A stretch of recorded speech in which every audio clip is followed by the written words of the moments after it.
Bonjour à toutes et à tous. Les images de dizaines de milliers de jeunes Marocains convergeant vers Ceuta ont fait le tour du monde. Beaucoup y voient une nouvelle crise migratoire. D'autres parlent d'une rumeur, des réseaux de passeurs ou d'un défaut de contrôle des frontières. Mais je pense que l'essentiel est ailleurs. Ceuta ne raconte pas seulement une histoire de migration. Ceuta révèle une transformation profonde de notre monde.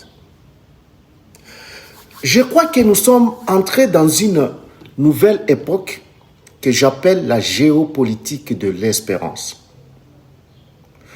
Pendant longtemps, les migrations étaient principalement expliquées par la guerre, la famine, les persécutions ou les catastrophes naturelles.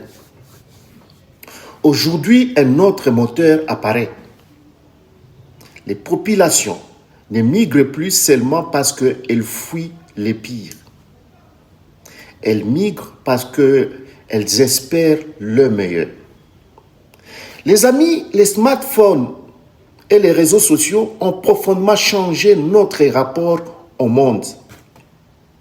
Chaque jour, des millions de jeunes comparent leur avenir à celui des autres. Ils ne comparent pas seulement leurs revenus, ils comparent leurs perspectives de vie. La migration commence désormais dans l'imaginaire avant de commencer sur les routes. C'est pourquoi je propose ce que j'appelle la loi du différentiel d'espérance. Elle peut se résumer très simplement.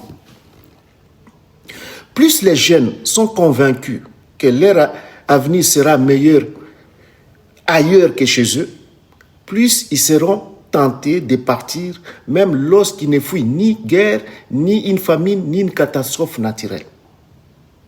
Autrement dit, ce n'est plus seulement la misère qui met les populations en mouvement, c'est aussi l'espérance d'une vie meilleure. Cette réflexion conduit également à ce que j'appelle le paradoxe du développement migratoire. Contrairement à ce que l'on croit souvent, le plus grand flux migratoire ne provient pas toujours des pays les plus pauvres. Ils peuvent aussi naître dans des pays qui se développent, mais où les aspirations de la jeunesse progressent plus vite que les opportunités qui lui sont offertes. Des expériences personnelles m'ont profondément marqué. En 2025, j'ai parcouru le Maroc, donc les villes comme Rabat, Casablanca et Marrakech. J'y ai découvert des infrastructures modernes qui n'ont, sur plusieurs aspects, rien à envier à de nombreuses villes européennes et américaines.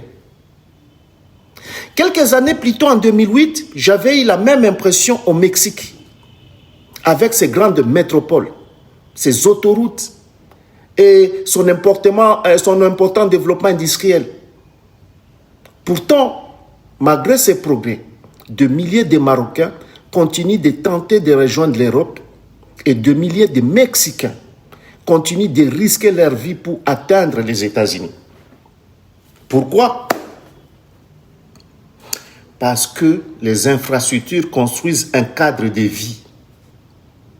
Mais elles ne suffisent pas à construire un projet de vie. Ce que recherche une jeunesse, ce n'est pas seulement une belle vie ou une belle ville. C'est un avenir, un emploi, c'est une mobilité sociale. C'est la conviction que ces efforts seront récompensés. Voilà pourquoi les politiques migratoires ne peuvent pas être uniquement sécuritaires. Les murs peuvent ralentir les migrations. Ils ne supprimeront jamais les différentiels d'espérance qui les alimentent. La véritable politique migratoire commence bien avant les frontières. Elle commence à l'école, dans la qualité de la gouvernance, dans la justice, dans l'emploi, dans l'innovation et surtout dans la capacité d'un État à convaincre sa jeunesse qu'elle peut réussir chez elle. Au fond, les migrations du XXIe siècle ne sont plus seulement une question de mobilité humaine. Elles sont devenues un indicateur de la capacité des États à produire les biens politiques les plus précieux de notre époque, l'espérance. Car un État qui perd l'espérance de sa jeunesse finit toujours, tôt ou tard, par perdre une part de son avenir. Je vous remercie, les amis.